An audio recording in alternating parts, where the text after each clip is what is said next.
Kia ora, good evening. At last, a Kiwi in the 300 club. Even those who normally don't give a toss about cricket were batting with Brendon McCullum today as he hung tough to make history. Yes, the Black Caps captain has joined cricket's greats now, the first New Zealander to score 300 in a test match. Simon Bradwell was there to see it. He joins us live from the Basin Reserve. Simon. Good evening. Yes, the match ended in a draw about half an hour ago. But I tell you what, there were still fans trying to get in with just 5 minutes to play, just so they could say they're at the Basin the day Brendon McCullum made history. He works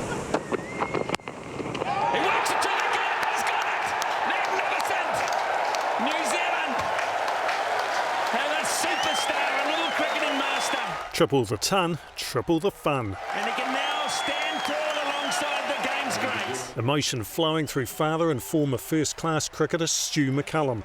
Pride and joy in the fact that he managed to get there, because there was a lot of pressure.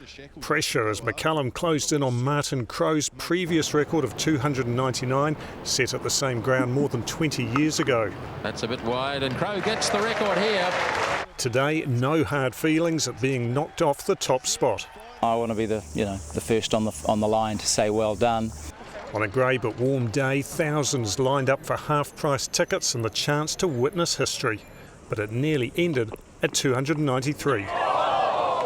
It's a good delivery, and it hasn't carried through to MS Stoney. The nails probably a bit short. I think I had about 3 or 4 coffees up there. The milestone achieved shortly afterwards. Captain, what an innings it's been.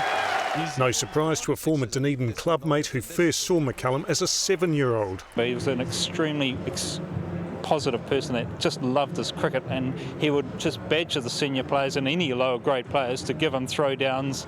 Then, almost before the crowd had settled back in their seats... Oh, and he's edged it. Can you believe it? He's gone. To win the game with 224 last week, to save this game with 302 this week, I mean, you can't offer enough superlatives for that.